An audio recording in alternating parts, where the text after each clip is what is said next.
and I will get off the bicycle, and I will get on the bicycle apparently, and I will get off the bicycle. Babu's Game Room. Alright, hello everyone. I am going back into the Safari Zone for the, I want to say the fourth time. I think it's the fourth time. You probably know better than I do because I am just going off of my memory. I am on a quest to catch a Tauros because he is the last Pokemon that I need from the Safari Zone, aside from the ones that you can catch by fishing, and aside from Venonat, strangely enough. Now, I have encountered a Venonat in the wild, but that was while I was doing some level grinding to level up my Dratini 1 level before battling Safia last time, so I didn't catch it because I wasn't recording because it was just level grinding. And let's pick up those things that I was talking about last time. Valentine's Day weekend, the air has been poison for us here in Korea. Really disappointing because we wanted to go out to some restaurant or something because, you know, living in Korea, we eat Korean food very often. And we miss some of the fancy foods that we would get back in Canada. So we wanted to go out somewhere. Okay, this is where I found Chansey. And eat something fun because it's the weekend and we've been inside most of the time because it's been winter and cold and the air has been poisoned. But even though the last week had been really nice and clean, it became poisonous for like this weekend. It started on probably Friday and then it was poison all weekend until today. I think it rained yesterday and it cleared up the sky today. That's another thing that's really interesting about Korea is the rain. It rains for a really long time, unlike back in Toronto, where if it's going to be rainy on some day, it might rain for like an hour and then it won't rain and then it'll rain an hour later and then I'm used to weather being really, really crazy like that. It'll just change every hour. But in Korea, when it rains for like a day at least. If it's going to be raining on one day, you might be thinking, oh boy, I really hope that it clears up by tomorrow. Okay, so this is area 2. And I need to find the next area, which I don't think I've even been to yet because it's just so far away. So Tauros will probably be the hardest one for me to catch. Anyways, even though the rain lasts for such a long time, and it's kind of annoying in that sense, it's not so bad because the rain cleans away all of the poison air. And I'm not sure if it's because the rain just like picks up all of that nasty stuff in the air and takes it down to the ground, which is kind of scary if you think about it, but it's not acid rain or anything. But anyways, we're happy to see the rain, even though it's just like downpour for a day straight or longer. Oh, I'm back here again. Uh-oh. Am I going to be able to find this last area? I don't know. Where is it? Is this? Oh, there's not even any grass here. Okay. Well, I guess I wasted that run through the Safari Zone. Okay. I guess I got to take a different route. Or maybe I can do some fishing. I'll do the fishing now, since I wasted all of my steps. Okay. Okay, well, I guess that's what I'll do now. And I will get off the bicycle.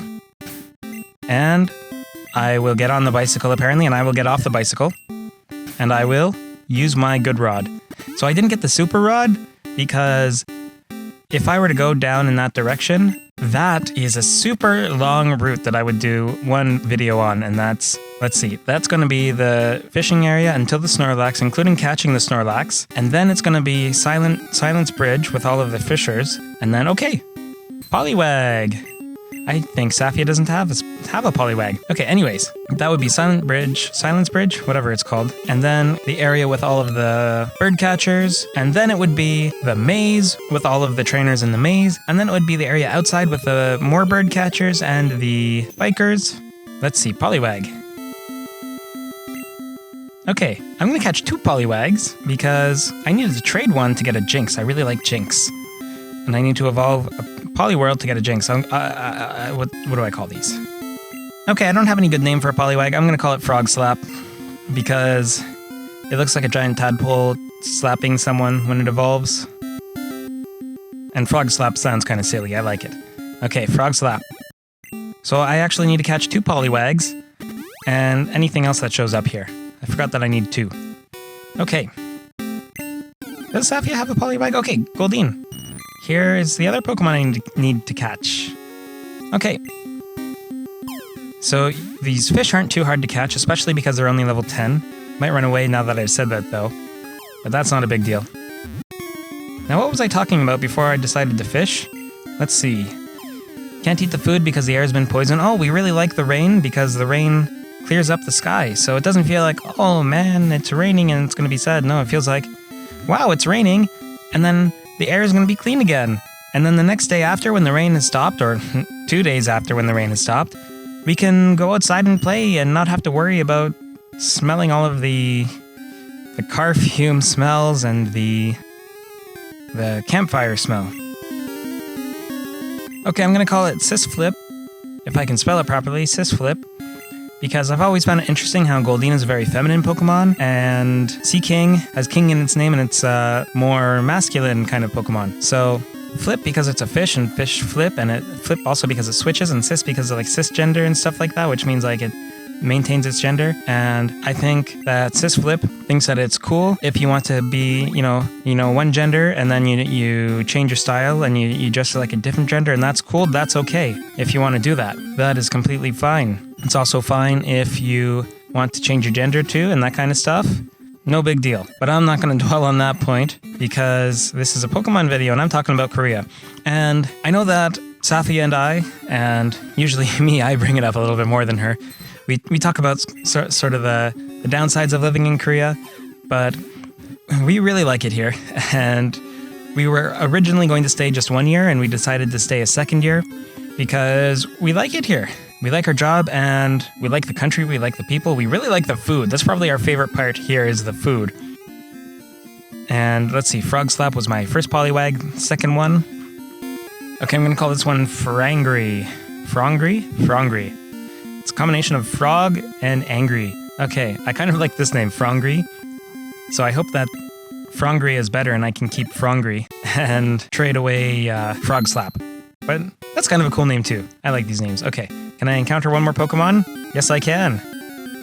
Is it a Tauros? No, it's not. Okay, no big deal. Well, this is probably going to be where my game ends. Yes, here we go. Okay. Well, everyone, thanks so much for watching. You can join me next time when I hopefully catch a Tauros and when I talk more about the good sides of living in Korea, because there are a lot of good things that I like about Korea here. Anyways, all right, hello everyone. It's just Chris here again. I think this is my 5th trip in, something like that. And I guess this is Safari Zone week because I am going into Safari Zone again. And this time I might include multiple runs because I am getting lost in the Safari Zone. I don't know how to find the last area. So that is the starting area. This is, north to area 2. Okay, I gotta find those signs. North to area 2. Oh, maybe east? Up here? Okay, I'm gonna try to get up into that area because I went the wrong way twice. Now here, if I go east, is there an exit east? There's no exit east, and it says north to area 2. I don't know if there's another exit here and it's just hiding from me. I don't know. Okay, so there are 2 Pokemon that I want to catch. One that I really want to catch. One is Tauros. That's my goal. If I catch a Tauros and it takes all day and I... Oh, no, I don't want to catch a Paris. Okay, thank you. So I really want to catch that Tauros. That is my goal. And if I can do that quickly enough, then I guess I will probably also catch another Scyther to trade to Safia. Okay, so if I go down here, that takes me back to the central area, like the starting area. Maybe I need to go down into the central area and then go west to find area 3. Oh no, I keep pressing A because, push the message forward. This is just like when I heal at the Poke Center extra times, because you're just mashing A, because you forget to mash B, because you're supposed to mash B so that you don't accidentally talk to them again. Okay, area 2. Where do I normally go? I normally go down this way. Okay, this is where I was fishing, I guess? What happens if I go east here? This looks... Oh, no, east takes me, like, the long way around? Where am I? I'm gonna run out of my steps. I found all of the secret bonus things already. I don't want those. I want to find where Tauros appears. In, like, a... Ooh, that's kind of neat. No, I won't catch the Venomoth. I don't even have a Venonat, and I want to catch a Venonat and evolve him. Is this where I was fishing last time? I think it was where I was fishing. Yeah, this is where the bonus area is. Trainer tips. Yeah, secret house is still ahead. Okay.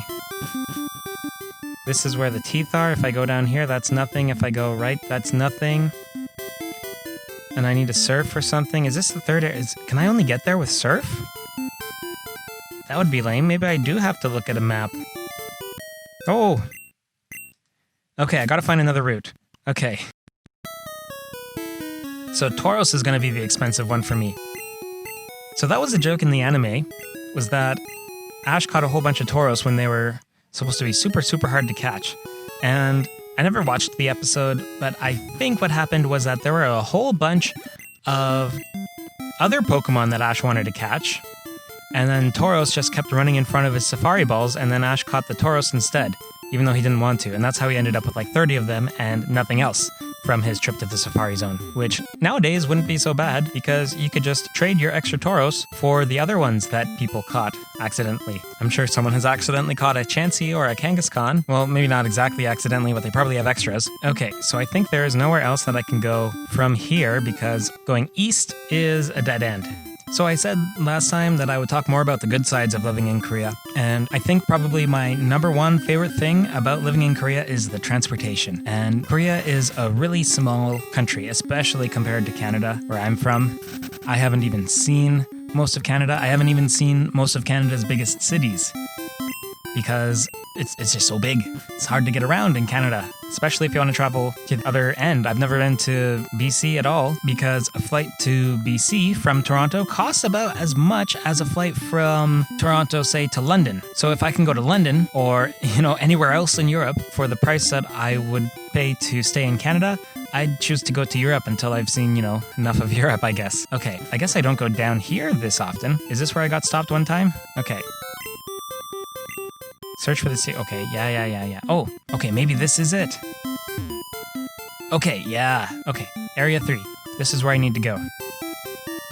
Yeah, I was in Area 3 before. This is where the secret house is. Okay, how many steps do I have? I'm almost out of steps, but at least I know how to get here now. Okay, come on out, Tauros.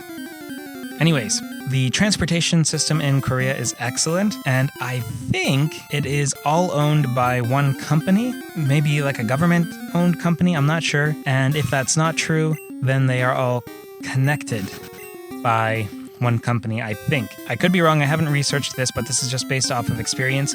Now, Venomoth. These are showing up a lot. It's almost begging me to catch them, but I won't. Anyways, transportation in Korea. In Canada, we have our Presto card, which works in a lot of different cities in province of Ontario, I think. And it's been kind of expanding a little bit over the last few years into different major cities. Oh, Venonat, I can still catch one of those, okay.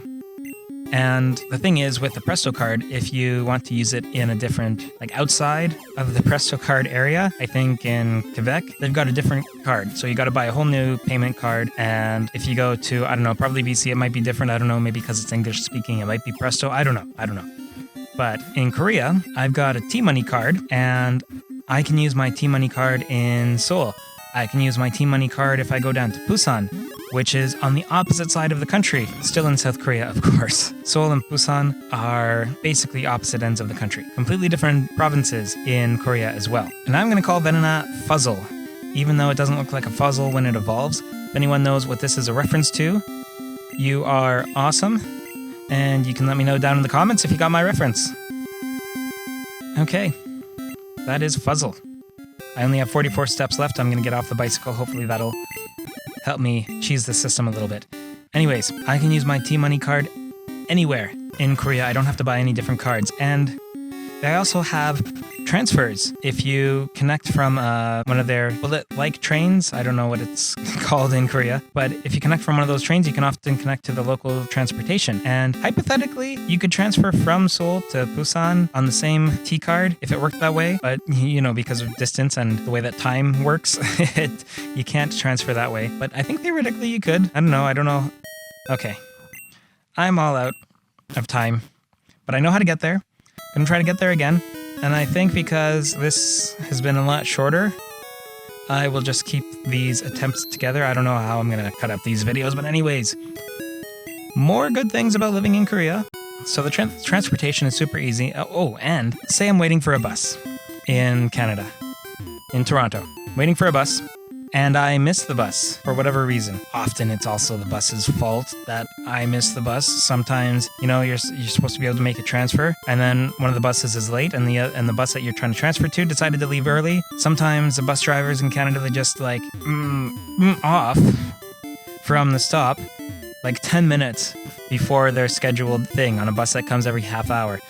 And then they end up I've seen a bus just pass by my stop and then go to the next stop because that was a major stop and just chill there for the next 20 minutes while he waits for his schedule to line up. And why he had to do that, I don't know. There's no coffee shop there for him to buy his coffee, no Tim Hortons, no Timmy's. There's no washroom. Nobody got on or left the bus. He just wanted to go down there to that major stop and chill 10 minutes early. Of course, past my stop 10 minutes early, and it's a 10-minute walk away, so I can't walk there and get onto the bus without him, driving off. So that has happened numerous times. I actually had to, get to my stop super early. Normally I'd get there 5 minutes early. I had to get there 15 minutes early to see what he did. And he just, goes down and he chills there. I don't know. And eventually I just started... I had my schedule changed at work because it wasn't working out that way. But it doesn't happen like that so much in Korea. I don't know so much about what the buses are like. To be honest, they're a little bit scary sometimes with the way that some of the drivers are, but... or maybe that's the way that the buses are. Or the roads, I don't know what it is, but they seem to shake and sway a lot. That's kind of scary, but the trains are awesome. In my city, there is a monorail which goes around the city and connects to the Seoul transportation train, which is... Yes, a Tauros! Okay. It's probably going to run away, but I might catch one. But anyways, trains in Korea are super awesome because they are on schedule, and if you miss one, it's no big deal, because if you have to wait 5 minutes for the next train during normal operating hours, 5 minutes is kind of a long time. Sometimes it's just 2 minutes. Now, if you're going in off-peak hours on a holiday or something, maybe it'll be 10 minutes. But waiting 10 minutes for a bus in even Toronto, in big major areas in Toronto, then that, 10 minutes is an average, a good average good time for a major route. 5 minutes if you're lucky. But it feels like in Korea, waiting 5 minutes for your next train is the norm, and sometimes faster. And 10 minutes is oh man, I have to wait for a long time. And people will run to catch their trains, especially on the monorail, where it comes every 5 minutes pretty consistently. People will run to get on that train because they don't want to miss it. And it's just so different. For my experience with public transit is that if I miss it, no big deal. I wait 5 minutes, not a problem. It's just such a difference in, I guess, what we expect from public transit, or maybe how much we value 5 minutes. But I really think it's just people's expectations with public transit. It's oh no, I have to wait for the next one. And waiting 5 minutes for me, as someone who's experienced with Canadian public transportation in a major city, that is, it's no big deal to wait 5 minutes. But for someone from Korea, it's I missed it. Just when I think, I missed my bus. Now I have to wait 15 minutes for the next one. That's probably what it feels like. And I don't know, someone maybe from rural America and they run to miss the bus, maybe it's that same kind of feeling when they have to wait half an hour. Maybe if they come to Canada or Toronto and then they see people running for the bus, they're why are they running for the bus? They only have to wait 15 minutes. That's no big deal. Maybe that's how it is. And how's my time here? 99 steps, okay. Other things that I like about Korea, I mentioned the food. I love Korean food. Now, there's that stereotype that white people cannot handle spicy food. And that is true for a lot of white people that I know, and for a lot of my family, can't handle spicy food. I am not like that. I don't fit that stereotype. I love spicy food. Whether it's Mexican, fake, or Tex-Mex, whether it's Indian food with curries and whatnot, or Korean food. I love spicy food. And I am super happy that Korean food is spicy, and Koreans love strong flavors, whereas European cuisine, on average, it's generally more mild flavors, and especially the stereotype with American food, American home cooking, where it's like very bland, and like some people, the joke is like, oh, what kind of seasonings do they have in American food? Well, they have salt, pepper, and ketchup, and that's it. And even black pepper, it's like, whoa, slow down with that black pepper there. You're gonna make that too spicy. That is some fiery black pepper. But Korean food is not like that. They're like, what is pepper? That's like chili peppers. Like black pepper, that's nothing. My favorite Korean food, Dakgalbi and Tteokbokki as well. Those are some of my favorite Korean foods. Those are basically Dakgalbi, chicken, and Tteokbokki is squishy rice cakes, which I hadn't had before coming to Korea. And those in super spicy, red spicy sauce. And these foods are awesome. I love the foods here. Thankfully, I haven't gained too much weight. Gotten a little bit of weight on me. But I mean, that's inevitable anytime you're going to a new country when you want to eat all the food, which is what I like to do when I go to a new country. And yeah, time is up here. I love Korean food. I guess I'll talk more about food next time because I love food. All right, guys, thanks for watching. Have an awesome day and an awesome week. And hopefully the next time will be the last time I go in here and I get my Tauros. Have an awesome day, an awesome week. I will see you next time.